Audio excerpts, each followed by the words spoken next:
What's up everybody, I'm Abatage and welcome to a shot at Plague Inc. Evolved.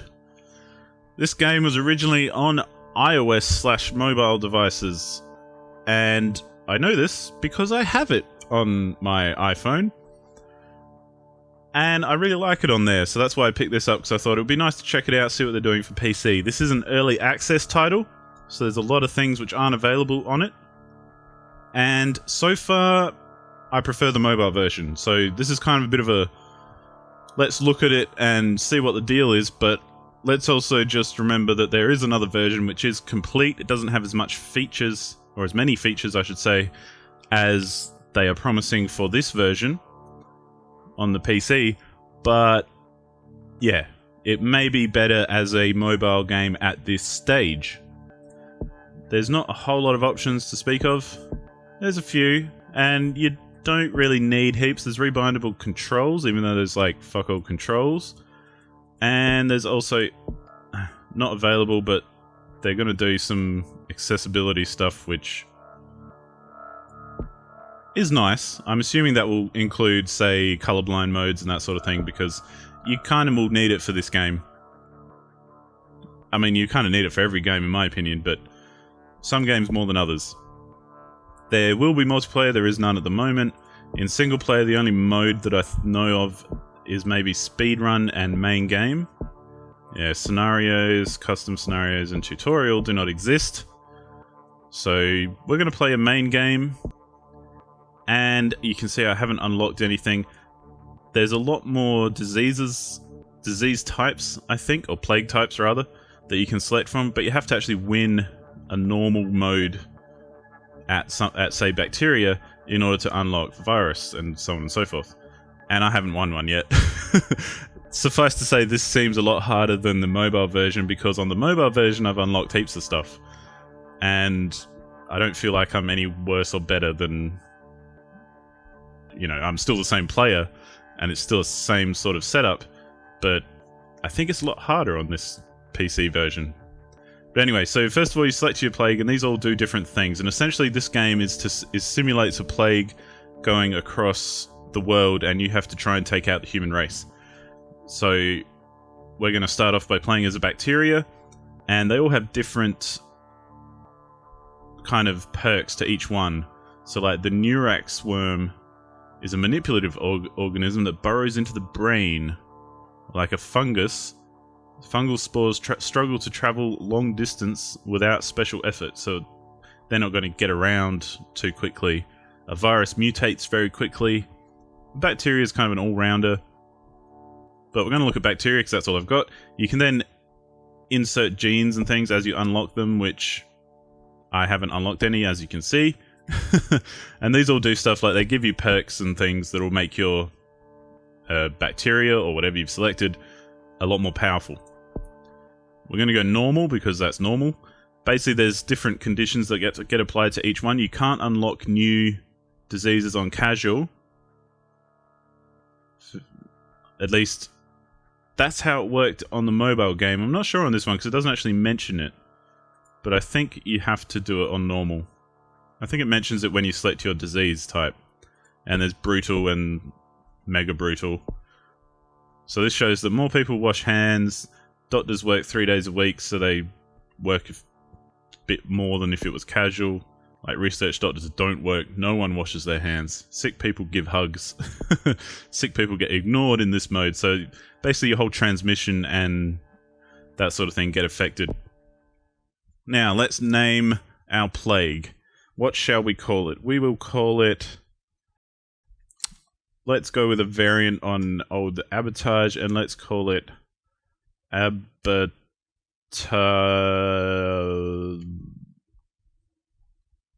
I hate thinking of names. Abatage balls. That'll do. Welcome to Plague Inc. So this is basically what you're going to be seeing for most of the game. You are a new bacteria. To win, you must evolve and spread across the world, wiping out all humans in the ultimate plague. Select a country to begin your plague. When you click on it, you can see more information. Pop the start bubble to confirm, or click on another country. So essentially, we've got all these different countries that we can select around the world, and they all have different conditions. Say, you know, This is obviously a much colder country, being Greenland, or even like if we went to Sweden or Russia or whatever, they're cold, they're arid, that sort of thing. Everyone on the equator is basically very warm. Some places are more humid, like Brazil. What we can do is then hit... where's our more information? How do we get that? Maybe we can't at this stage. Let's start in Brazil anyway, because why not? So we'll click the little thing to say go. And at this stage, we're just going to pause. Abatage Balls begins in Brazil. Has infected its first human, weak and used to hot temperatures. It must evolve using DNA points to infect more people. So the idea is that we want our plague to, let's pause, to spread across the world and infect the entire world of population. So we can see down here, this is where we get to our disease menu, or you can press Q. And in the middle here is where we get to our world information menu, or you can press E. And it's kind of the same over here, but this will show you people will eventually start researching a cure, and this will show you how long until that cure, or how far along that cure is. So once they reach 100, the cure will get distributed and everyone will stop being sick. But if we hit E, we can get our world screen. So at the moment we're only in Brazil, and you can see here that there's all these other countries over here which are still healthy, and none of them have died out completely yet. And we've got 6.8 billion people that are healthy. We've got 1 infected and 0 dead. And this is a breakdown of the same thing, just in a kind of pie chart form. And over here is the cure. So at the moment there's no research. And it'll show you basically how many days until it's researched and that sort of thing. And these are all graphs which show you basically different things. Which we'll look at more probably at the end of the game, because that's more interesting then. But we're going to play a full game, and here we have people. It will show you how many countries have closed their borders, how many countries have closed their ports, and how many have closed their airports. And if we switch over to the actual disease, this is where we upgrade and evolve our bacteria. So we can evolve transmission types, and there's different types for different things. So if we look at, this is a air 1. So it gives the pathogen ability to travel on dust particles, increase infectivity, especially in arid environments and plane transmission. So if you want it to spread via planes and across arid environments, this is a good one to get. Similarly, the water one is good in humid environments and ship transmissions. And you can see down the bottom here, we've got the amount of infectivity, the severity of the disease, and the lethality of the disease. So the infectivity is obviously how quickly it will spread. The severity is based on different symptoms that you unlock. So here you can see we've got coughing. So coughing will increase our infectivity and our severity a little bit. And then as you unlock them, you get more and more severe ones until you get actual like disease things that will kill people and that sort of thing, which will then raise the lethality. But then we also have abilities. So this is where you have your plague specific abilities. So bacteria can create bacterial shells to protect against all climates, which is kind of good because it means you don't have to unlock these ones, because this will help it withstand cold climates, and this one will help it withstand hot climates, whereas the shell will withstand both. So you can just basically evolve this on its own and it'll withstand stuff, no worries. And then down here is stuff that you use to fight against the human element. So the first one is to become resistant to class 1 and 2 antibiotics, so basic treatments. So someone goes to the hospital and says, I'm sick, and they go, oh, well, let's try this antibiotic. So if you unlock this, you can prevent from that kind of stuff. And eventually you can like unlock genome sequencing and all this sort of stuff. But we'll look at that as we get into it. So right now we have 1 country here with 1 infected. So let's speed it up, and you can see on the screen here there's lots of planes and boats and stuff floating around, and they're key eventually to spreading the disease. And these little bubbles pop up which you have to click as your disease spreads or as you kill people, and you end up gaining disease points down here, or genetic points, or whatever they're called. So now that we've got 13, we can probably unlock something. And these things cost more and more as you unlock stuff. And because we're in a humid environment, being Brazil, we're going to unlock the first water transmission. So that cost us 9 DNA points. The next level will cost us 16. or the first air will cost us 10. And I usually go for the air and the water first because it's a good way to get it spread across the entire globe. But we'll also go for some hardened shells and that sort of thing because we need to get into other climates at the same time. And as you go along, you get these different news updates. I generally don't read them because they're not that important. There are things that happen which are part of the simulation where, say, the Olympics will go on. So if the Olympics go ahead, it means that everyone will get infected at the Olympics, so that's quite good as far as your cause is concerned. But you can see down the bottom here we've got just over 100 infected now. And let's grab the air one as well because that's good. And it's basically, the idea is to kind of evolve in such a way that kind of beats the humans to it. As in, you don't want to evolve really quickly and kill off heaps of people because then you'll have less people to infect, but you also don't want to take too long to evolve because then people will detect you and will cure you very quickly. So you want to basically have high transmission initially and forget about symptoms because you need to infect everybody, and then you need to start making everyone sick so that they can't research as well, and then you need to start killing everyone off. Because the ultimate goal is to wipe out humanity. So at the moment we're just sitting in Brazil and we've barely done a percentage. We've just expanded it out to Peru. And as you expand, you'll get little bubbles pop up and you have to basically just tap on them as you go. And so you can see the touch kind of influences here, where you tap on things as they pop up. So here's the Olympics one. So mystery still surrounds the decision to postpone the London Olympics. Organisers promise it will happen soon, but no reason has been given for the change. So you can see everything's getting a bit infected now. So I tend to speed up and slow down the whole thing as we get more frantic. And you can see here, like this little boat that just went to South Africa was red. This one's red here that's going up to America, but they're already infected, so that's okay. We've got a few more points, so let's pop it into some transmission. Now the other ones here all have different aspects as well. So mosquitoes, good in hot climates, and the chance of mutation. A chance of mutation means that it will develop symptoms on its own without you having to spend any money, or DNA points for that matter. So that's good in a way. This is good for urban regions and increases mutation.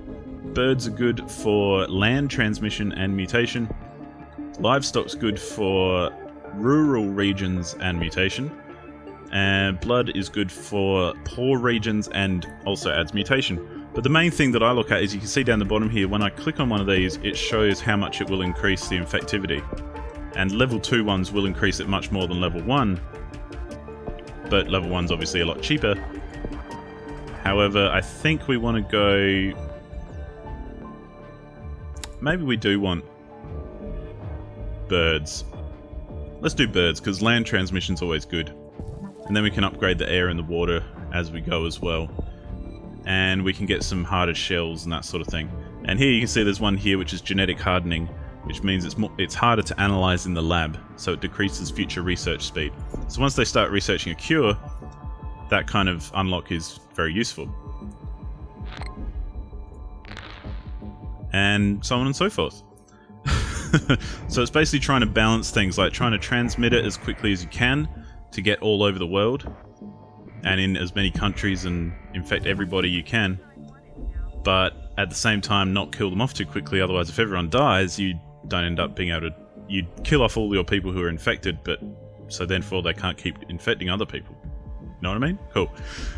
So this is a mutation. So it's mutated and developed the nausea symptom without using DNA points. So that means that my disease has naturally evolved to cause nausea, which is kind of cool, because a few symptoms here and there are always good. And as you can see, everything gets red as you infect people. And it becomes a kind of a balancing act as you go. Let's get... It's going to cost a lot for the second bird one. Let's evolve some more air, because air's quite good. Means it'll get onto planes a lot more. So it'll get passed around a hell of a lot more. And as we might get another genetic hardening or the hard shells kind of thing before too long, because we're getting into some different types of climates here as well. I think we should have enough for that now, actually. Yeah. Evolve. Now we could put some into symptoms, like coughing will make it more will increase infectivity. There's the nausea that got evolved without our help. But you can see we're slowly spreading around the globe, and our little bar here is slowly infecting everybody. But the reason I think this is perhaps better still on iOS devices is because the graphics look a bit... I don't know what it is, but the graphics look a bit shit. I know it's not very graphically intense or anything, but it does look very different to the iOS version. And especially with these bubbles and with the way that this kind of disease map red stuff appears, it looks quite different to on the on iOS. I don't know if that's just because it's got a smaller screen, so it's a kind of lower resolution or something like that, but yeah, I don't know, there's something about it that's just a little bit, it looks a bit low rent. So yeah, you can see at the moment we've just done 1 billion people. We're spreading quite well. We do need to get into some more colder climates, because basically Greenland can be a real pain in the ass. So let's grab the next water. We've got a fair few points to spend. Let's grab the second one of those and the third one of those, and we've got 22 points left, which we will use on one of these before too long. We're also going to get pneumonia, because that's good for cold climates, and we'll leave it at that for now. So we want to head north, because we've got pretty much the equator covered. Iraq has started working on a cure. Half the world's pretty much infected now. So now that Iraq started working on a cure, they'll send out planes to other countries and that sort of thing, and it basically gives you another bubble to click on to try and help prevent the cure effort. Oh, look at this. We're infecting everyone like there's no tomorrow. Yes, we just need Greenland. We really need Greenland. Because as soon as they close off their docks, ain't nobody getting in there. So we really need it to spread to Greenland as quickly as possible. Come on guys, you can get there. And you can see down here now our cure is getting worked on. Let's have a quick look at that screen. So you can see it's 6% finished. It's going to take 707 days until completion. And it'll give you a date there and blah blah blah. Show you key research contributors. So if you kill off these countries, then they're obviously not going to be able to research as well as they could. Dig? Dig. So priority is currently low as well, because we're not killing people and that sort of thing, we're just kind of infecting people. But Greenland is the only one holding out on us right now, so let's get a bit of... I feel like our infection rate is up high enough at the moment.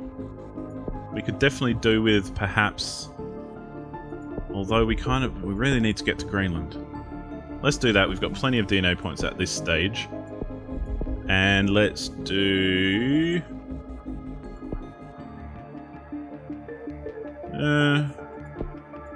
we kind of want one that's really good for cold countries. More dangerous in cold countries, that's what we want. Sweating. And you can see as we're unlocking these, we're unlocking more and more fatal kind of things. Like at this level, we can do pulmonary fibrosis, which will be possibly fatal. So people will start dying if we unlock that. And then, yeah, there's also other things, like you can get combinations of symptoms. So there's one which is like Walking Dead, where people have insomnia, but they're also like they don't work as much and that sort of thing. So there's combinations of symptoms that affect things in different ways. Australia is now leading the global cure effort. Fucking Australia. You can see there's a little blue plane down here. So they're going to fly over here and give us another bubble to pop. And basically if we pop these bubbles, we help slow down the cure. So Australia shuts down land borders. Well, it's an island, so I'm not sure how that's going to help. Cysts have mutated. Greenland, man. Greenland can be the killer. Still holding out on us. Let's double check our abilities. Let's grab one of these to slow down the cure effort. And let's grab that just to boost cold environments that little bit more. Ah! Greenland's been infected. Fantastic. And we'll get a notification soon telling us that the whole world has been infected once Greenland has caught up. But we need to slow down this research. Let's reshuffle our DNA. That'll keep them on their toes. Fools. How long have we got? 300 days. That's not very long. Might sound like long, but it really ain't. Come on, Greenland. Let's do a bit more cold resistance. That'll help it go in the cold a lot more. Come on, guys. We need you to get infected. Because basically, if I raise the lethality of my disease at the moment, I run the risk of killing off everyone who's infected in Greenland before Greenland has been infected, if you get what I mean. But now we're getting there. Vomiting has been mutated, and the whole world is about to get hit. There are no healthy people left in the world. Now's the time to start killing people. Okay, so let's grab... Oh, we don't have many points. We need a hardcore symptom to really kick this off. Can be fatal when combined with exercise, allowing significantly greater freedom of mutation, and can be lethal. Sounds like a good one. And then we get really hardcore ones like this. It's called body-wide organ failure and rapid death. Look at the lethality jump up on that one. If we got 32 points, we should pump it straight into that. Let's see how the deaths go with the new symptom. First death in Saudi Arabia. So you don't get many points until people start dying more. So you're kind of on a bit of a balancing act to try and evolve a lot more, but also you're not going to earn many DNA points at this point. Oh, I got achieve. So here we go as a combo. Coughing and vomiting are causing the infected to projectile vomit, increasing the infectivity. But yeah, because we're not going to get much in the way of DNA points at the moment, and the cure is still going on, we need to help this along a lot. Potentially lethal. Significantly increases infectivity. We don't care about infectivity anymore. We want something that's going to raise our lethality. We really want that, to be honest, but I guess we go with that one. Pulmonary fibrosis. And, oh, we're too short for anything there. Okay, hopefully people start dying. We've got a few million dying already, so that's good. Global research is focused on a cure, so they're going to start researching that stuff a lot quicker. I don't think we're going to make it. We're already over 75%. So it's kind of an uphill battle from here. Spain gets wiped out with some storms. Fevers have been mutated. 85% research. That's not good. And we're way off having enough points for anything else.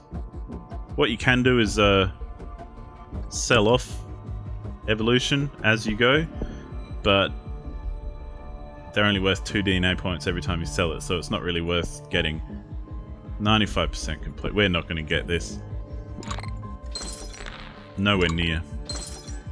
Cure is complete, and now we'll see the whole world get cured.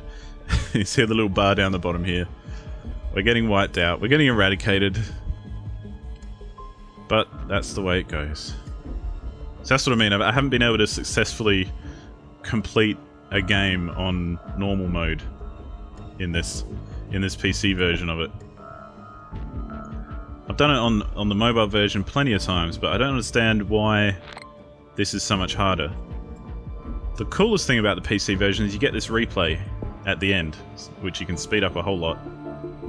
And you can kind of watch your disease spread and do all that kind of thing, which I think is cool. It's kind of nice. But before we get into that, let's have a look at these graphs and everything, which I think are a nice kind of thing to have at the end, so you can see all the healthy people and all the sick people doing that, and then we've suddenly got cured, so everyone got healthy again. But then there's also the lethality of my disease, the severity of it, and the infectivity of it. So you can see where it rose and how far it got, as well as the research conducted and the cure requirement. So this is where I did like a DNA reshuffle and that sort of thing, so it bumped up there. So the cure requirement, if you keep unlocking those things, it keeps pushing it up and up, so they'll eventually not really get anywhere near it. Whereas this, they just got there way too easily. But yeah, I really like this screen though, where you get to see the replay. You can obviously share it. This is an iOS thing, but you can share it to Facebook and Twitter and stuff, which I think is kind of interesting. But yeah. So, and that's pretty much the game. So it's all about balancing when to evolve certain things and how much to spend on evolving certain things at what times to kind of maximize the efficiency of how quickly you can infect everybody and then how quickly you can kill off everybody and how effective you are at avoiding the cure at the same time. And I think that's what interests me about this game, because it's quite a nice little simulation. But having said that, it's very simple. It's still early access. They are still adding bits to it. I haven't been able to unlock anything but the bacteria, which is the default one you get at the beginning, so really I haven't unlocked that even. And I don't know if that's just the balance is a bit off at the moment, but it seems a bit weird because it plays very differently to the one that you get on mobile devices. And I don't know why they would change that kind of core mechanic, because ultimately that's still exactly the same game, it's just presented a little differently. But regardless, it's still, you know, interesting enough, I think. And I would definitely recommend, if you want to get this right now, go get it, and you have a mobile device that will play it, go get it on a mobile device. I've played it on an iPad as well, and iPad is probably the way to go for this, because there's a lot of like tapping on bubbles and all that kind of thing, so it's very touch friendly in that sense. And I don't know if it's really enhanced much by getting it on PC, especially at this stage, being in early access and that sort of thing. So, yeah, they're my thoughts. And that's my shot at Plague Inc. Evolved. Check the description for links, it'll all be in there. Go check it out on Steam. If you want to get in on the early access, you can right now. I think it's fairly reasonably priced, but I can't remember. I don't know. I think I picked it up on special, so whatever. But yeah, thank you so much for watching, and I'll see you on the next one. Goodbye.